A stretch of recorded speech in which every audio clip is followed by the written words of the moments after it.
Hello, आज अपन पढ़ेंगे औसत, एवरेज। देखो भाई साथियों, एवरेज क्या है? औसत है। अब सबसे पहले औसत ज्ञात करने का सूत्र क्या होता है? औसत ज्ञात करने का सूत्र होता है राशियों का योग बटा राशियों की संख्या। ये कहो या आंकड़ों का योग बटा आंकड़ों की संख्या, परीक्षणों का योग बटे परीक्षणों की संख्या, कुछ भी कहो, कुछ फर्क पड़ने वाला नहीं है। आपको तो क्या है, औसत पता करना है। राशियां जो भी दे रखी है, अंक जो भी दे रखे, उन सभी को क्या कर लो, जोड़ लो, बट्टे जितने अंक है उतने का क्या लगा दो, भाग लगा दो। जैसे कोई भी आपको कह दिया कि भाई 5, 4, 3, 2 का औसत कितना है, औसत। अब आपको पूछा है ये क्या है, अंक है, संख्या है। आपको क्या, राशियों का योग, जो राशि ये दे रखी उसको जोड़ो। राशि क्या है, 5, 4, 3, 2 बट्टा राशि है कितनी, 1, 2, 3, 4, तो बट्टा 4। ये क्या है आपका, ये है आपका एवरेज है। क्या है, एवरेज, औसत है। अब देखो ये कितने हो गए, ये आपके हो गए 5 और 4 9, 9 और आपके हो गए 9, 9 और ये आपके हो गए 3, कितने हो गए 12 और 2 कितने हो गए 14, 14 बट्टा 4। 14 बट्टा 4 को क्या लिख सकते हैं, 7 बट्टा 2। इतना लिखो तो भी आपकी इच्छा, या 3.5 लिखो तो भी आपकी इच्छा। परीक्षा में ये भी ऑप्शन हो सकता है, ये उस आधार पे आपको करना है। तो इस प्रकार अपन क्या पता करेंगे, औसत पता करेंगे। तो पहला सवाल आपके स्क्रीन पे आ चुका है। राशियां दे रखी है, क्या दे रखी भाई, राशियां दे रखी 3 है, 11 है, 0 है, 91, 17 का क्या है, औसत कितना। अब परीक्षा में संख्या चेंज हो सकती, 3 की जगह 5 आ सकते हैं, 10 आ सकते हैं, 18, 15, कोई भी संख्या है। आपको तो क्या करना है, सबसे पहले दी गई संख्याओं को जोड़ना है। जितनी संख्याएं हैं उतने का भाग लगा करके फिर उसको जोड़ करके भाग लगा दीजिए, अपना आंसर प्राप्त हो जाएगा। ठीक है ना। अब यहां आपको संख्या क्या दे रही है, आपको पता करना औसत। संख्या है आपके 3 प्लस 11 प्लस 0 प्लस 91 प्लस क्या है 17, और बट्टा संख्या कितनी, 1, 2, 3, 4, 5, तो बट्टा कितना है 5। अब यहाँ आपके कितने हो जाएंगे, देखो 7, 7 और 1 कितने 8, 8 और 1 कितना 9, 9 और ये आपके 3 कितने होते हैं 9 और 3 होते हैं आपके 12।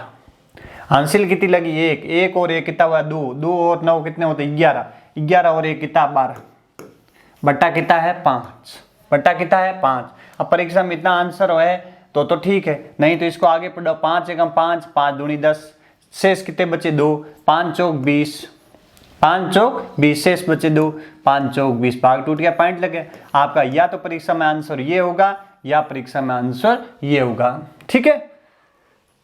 अगला भी ये राशियां दे रखी है आपको, इन राशियों का ज्ञात क्या करना है, औसत पता करना है। तो ये आपका देखो औसत, औसत बराबर क्या होता है, राशियों का योग बटा राशियों की संख्या। राशियां क्या है, 13 प्लस 24 प्लस 5 प्लस 31 प्लस 17 बट्टा कुल कितनी राशियां हैं, 1, 2, 5, कितनी है 5 है। अब इन सबको क्या करो, जोड़ो।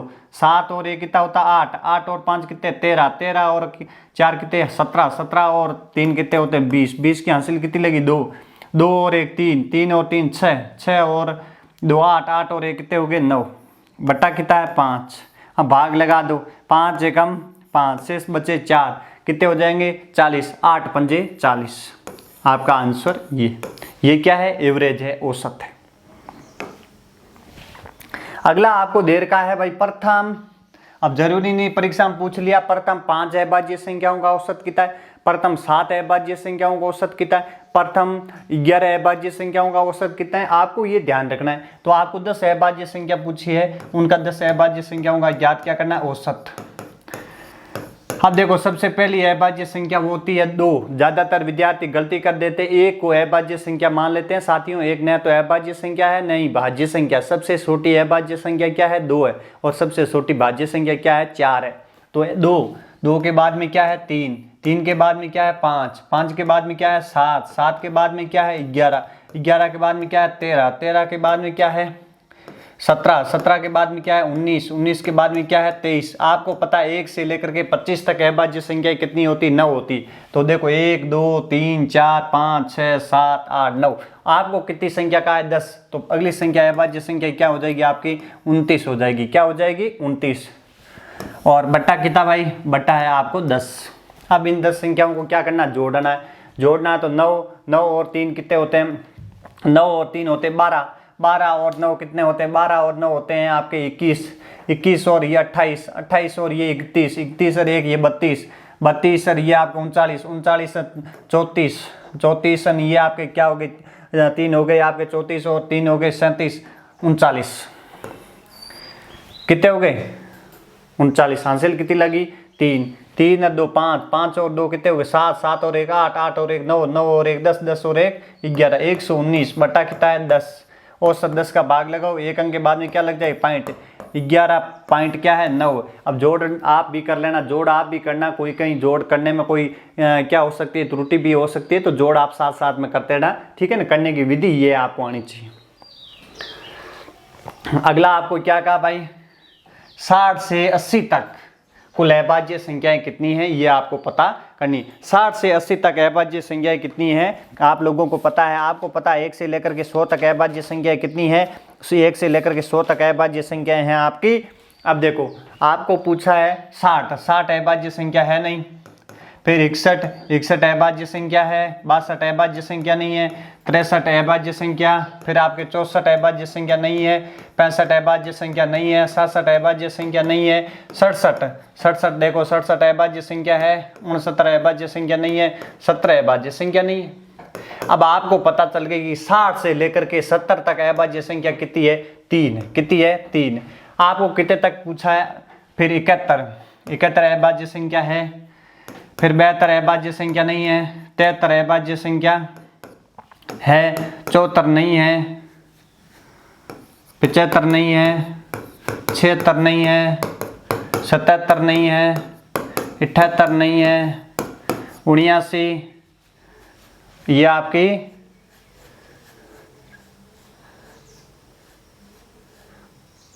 79 आपके कितने, 79 में भाग किसी का 13, 79 में भाग किसी का जा रहा है, 79 में आपका भाग नहीं जा रहा है।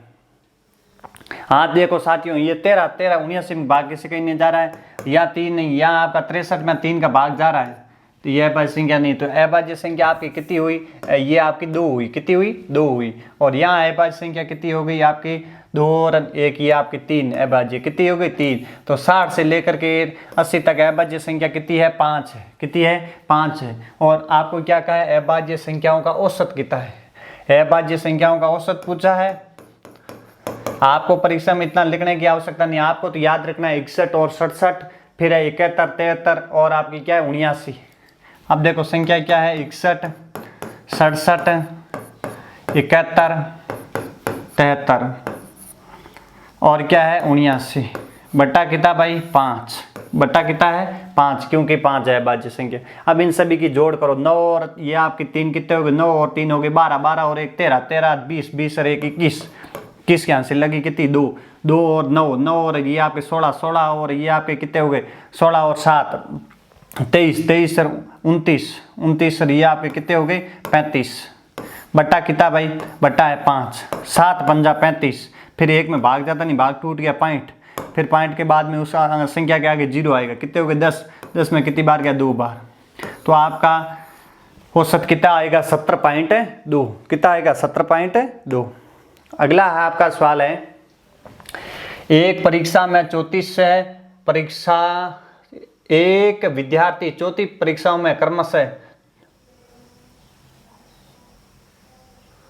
एक विद्यार्थी 34 परीक्षाओं में क्रमशः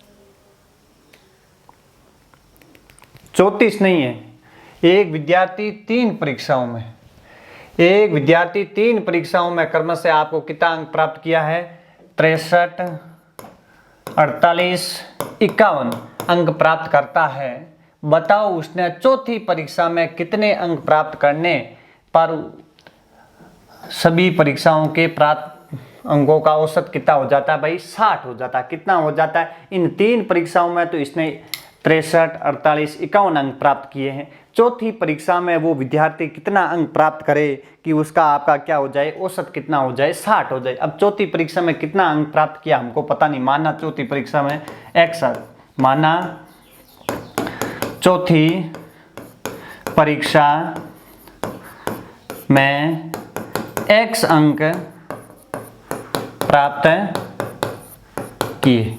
x अंक कितना हमको पता नहीं है। अब देखो आपको क्या पता करना, औसत। औसत ज्ञात करने का सूत्र क्या होता भाई, राशियों का योग बटा क्या है, राशियों का योग बटा राशियों की संख्या। अब राशियां क्या है, एक तो 63 है, 48 है, 51 है। 3 परीक्षाओं में, ये चौथी परीक्षा में कितने रन, x बटा कितना है 4 बराबर कितना है, औसत कितना है, औसत है आपका 60। अब इनको जोड़ो, 1 और 8 9, 9 और 2 कितने होते हैं, 9 और 2 होते हैं 12, 9 और 2 कितने होते हैं 12, 12 की यहाँ से लगी 1 और 5 6, 6 4 10, 10 16 प्लस क्या है x और बराबर इनका गुणा कर लो 240। अब आपको तो मान x वाला पता करना, x बराबर 240 माइनस 162। तो x बराबर 10 में से 2 गया कितना बचा 8, यहाँ कितना बचा 3, 13 में से 6 गया कितना बचा, ये आपका 13 हो गए क्योंकि एक इसने उधार दे दिया। यहाँ 13 में 6 गया कितना बचा 7, और यहाँ कितना बचा 1, 1 में से 1 गया कितना 0। तो उस विद्यार्थी ने चौथी परीक्षा में कितने रन प्राप्त किए, 18 अंक प्राप्त किए। कितने अंक प्राप्त किए, 18। अगला सवाल आ चुका है, राशियां आपको दे रखी है, इन राशियों का औसत आपको दे रखा है। तो राशि क्या है आपका औसत, औसत बराबर राशियों का योग बटा राशियों की संख्या। अब राशि क्या दे रखी, देखो भाई 2 + 9 + x + 5 प्लस क्या है 8 बट्टा कितनी राशियां 1 2 3 4 और 5 बराबर कितना 7.6। ऐसे मत कर देना आप, मैं पहले कहना 1 2 3 4 5 6, ये पूरी एक ही राशि यहाँ आपको दे रखी, देखो x + 5। अब इनको जोड़ लो, x वालों को जोड़ दो, x और x कितने x हो गए 2x। अब संख्या को जोड़ो, 8 और 5 कितने होते 13 और ये आपके 9 कितने होते 22 और 2 कितने होते 24 बराबर 7.6 गुणा क्या है 5, तो 2x बराबर। अब यहाँ आपका 7.6 का गुणा किससे करोगे 5 बार, 6 पंजा कितना होता 30, हासिल कितनी लगी 3, 7 पंजे 35 और 3 कितने होते हैं 38। पॉइंट के बाद में जीरो की कोई वैल्यू होती नहीं है, तो कितने हो गए 38। ये 24 प्लस का इधर आया किसका हो गया माइनस का, तो ये आपका 2x बराबर 24 में से कितने गए, ये आपके 38 में से 24 गए, तो कितने 8 में से 4 गए 4, एक कितना बचा 14। आपको मान किसका पता करना है x वाला, तो x बराबर 14/2, तो x बराबर कितना आ गया भाई 7 आ गया, कितना आ गया 7, तो x का मान कितना है 7 है। अगला भी सवाल इसी के जैसा है, आपको संख्या दे रखी, संख्या औसत आपको संख्या क्या है 5 + 7 + x + 2x + 1 और प्लस कितना है 12 और बट्टा संख्या कितनी भाई, संख्या 1 2 3 4 और 5 और बराबर औसत कितना दे रखा आपको, औसत दे रखा है 20 दे रखा है। अब देखो 2x और 1x कितने x हो जाएंगे 3x प्लस ये आपके 12 और 1 13 और कितने हो गए 7, 13 और 7 हो गए 20 और 5 कितने हो गए 25। अब 5 का गुणा 20 से करो कितना आया 100 और 3x बराबर 100 माइनस 25, तो 3x बराबर कितने 75, 3x बराबर 75, तो x बराबर 75/3, तो x बराबर 3 एकम 3 3 दूनी 6, हासिल लगी 1 5 3 15, तो कितना आ जाएगा x का मान आ जाएगा आपका 25 आ जाएगा। इस प्रकार परीक्षा में आपको संख्या चेंज कर सकते हैं, करने की विधि वही है। इसी प्रकार आप भी ज़्यादा से ज़्यादा सवालों का क्या कीजिए अभ्यास करोगे, आपको पूर्ण रूप से क्या आ जाएगी समझ में आ जाएगी। जितना आप अभ्यास करोगे गणित में त्रुटियां होने की कमी उतनी क्या रहेगी कम रहेगी। अब देखो आपको क्या कहा है, प्रथम n प्राकृत संख्याओं का योग। प्रथम n प्राकृत संख्याओं का मतलब 1 + 2 + 3 + 4 ऐसे करके आपको कितने तक n तक n प्राकृत संख्या है, ये इनका योगफल ज्ञात करने का सूत्र होता है n कोष्टक n + 1 और बट्टा क्या होता है 2। ये n प्राकृत संख्याओं का योगफल ज्ञात करने का क्या है सूत्र है। अगला क्या है n प्राकृत संख्याओं के वर्गों, यहाँ प्राकृत संख्या उनका वर्ग है, तो 1 का वर्ग + 2 का वर्ग + 3 का वर्ग ऐसे करके प्लस 4 का 5 का ऐसे करके कितने तक का प्लस n तक का वर्ग ज्ञात करने का सूत्र क्या है? सूत्र है आपका n कोष्टक n+1 2n+1 और बट्टा क्या है 6। ये n प्राकृत संख्याओं के वर्गों का योगफल ज्ञात करने का क्या है? सूत्र है। अगला है n प्राकृत संख्याओं के घनों का योग। घनों का मतलब 1 का घन, 2 का घन, 3 का घन, 4 का घन, ऐसे 5 का घन, 6 का घन, ऐसे करके आपको कितने तक का घन पूछा है? n तक का घन ज्ञात करने का सूत्र होता है n कोष्टक n+1 और बट्टा कितना है 2। ये तो n प्राकृत संख्याओं का, और फिर इसका क्या कर दीजिए आप वर्ग कर दीजिए। ये कि क्या हो जाएगा? n प्राकृत संख्याओं के घनों का योगफल ज्ञात करने का क्या हो जाएगा? सूत्र हो जाएगा। ठीक है ना। आगे चलो भाई, आपको क्या करा है? सवाल आ चुका है आपके बीच में, प्रथम n प्राकृत संख्याओं के वर्गों का औसत कितना है? प्रथम n प्राकृत संख्याओं के वर्गों। तो पहले तो प्रथम n प्राकृत संख्याओं का योग पता करेंगे। क्या करेंगे? प्रथम n प्राकृत संख्याओं का योग। प्रथम n प्राकृत संख्याओं का योगफल ज्ञात करने का सूत्र क्या होता है? n कोष्टक n+1 प्रथम n प्राकृत संख्याओं के वर्गों का योग। ठीक है, वर्गों का योगफल ज्ञात करने का सूत्र क्या होता है? क्योंकि आपको यहाँ क्या कहा? वर्गों का योग। n कोष्टक n+1 2n+1 और बटा क्या है 2। अब आपको पता है औसत ज्ञात करना है। क्या पता करना है? औसत। औसत ज्ञात करने का सूत्र क्या होता है? औसत बराबर होता है राशियों का योग बट्टा राशियों की संख्या। अब देखो राशियों का योग n प्राकृत संख्याओं का योग, n प्राकृत संख्याओं के वर्गों का योग अपने को पता है क्या है? n कोष्टक n+1 और 2n+1 और बटा क्या है 2। राशियों की संख्या कितनी? n राशि कितनी है? n। अब देखो इस प्रकार का सवाल आ जाए, ये किसका है चिन्ह? ये चिन्ह है भाग का। किसका है? भाग बट्टा है, और इसके नीचे कोई संख्या निहित क्या है? 1 है। कोई संख्या निहित क्या है? 1 है। अब आप देखो फिर क्या कर दो? n कोष्टक n+1 2n+1 बट्टे क्या है 2। ये चिन्ह किसका है? भाग का है। भाग के स्थान पर मैं चिन्ह किसका करूं? गुणा का करूं तो संख्या क्या हो जाएगी? उल्टी हो जाएगी। जो संख्या है वो क्या हो जाएगी? उल्टी। तो ये n से n ये क्या हो गया? कट गया। तो आपका क्या आएगा? n+1 2n+1 बट्टा क्या है 2। परीक्षा में आपको इतना याद रखना है, ये तो मैंने आपको समझाने के लिए क्या है, आपको परीक्षा में आ गया n प्राकृत संख्याओं के वर्गों का औसत ज्ञात करना है। तो आपका क्या है? तो आपको सूत्र ये याद रखना है n+1 और 2n+1 और बट्टा कितना है? बट्टा आपका यहाँ देखो बट्टा 2 नहीं है, बट्टा कितना है? 6। बट्टा कितना है? 6। ठीक है, बट्टा 6 है। तो यहाँ आपका बट्टे में क्या आ जाएगा? 6 आ जाएगा। कितना आ जाएगा? 6। ये ध्यान रखना। ठीक है ना भाई, यहाँ गलती हो गई थी। अब देखो अगला है n प्राकृत संख्याओं के घनों का औसत। यहाँ भी वही राशियों औसत है बराबर राशियों का योग बट्टा राशियों की संख्या। अब देखो राशि क्या है? राशि है n प्राकृत संख्याओं के घनों का योग। तो n कोष्टक n+1 या n स्क्वायर, फिर या इनके ऊपर स्क्वायर बट्टा क्या है? 4।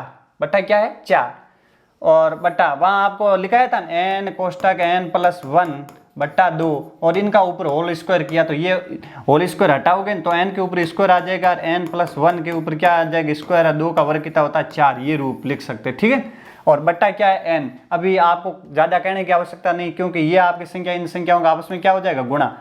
ठीक है, क्योंकि भाग के स्थान पर गुणा का चिन्ह करोगे।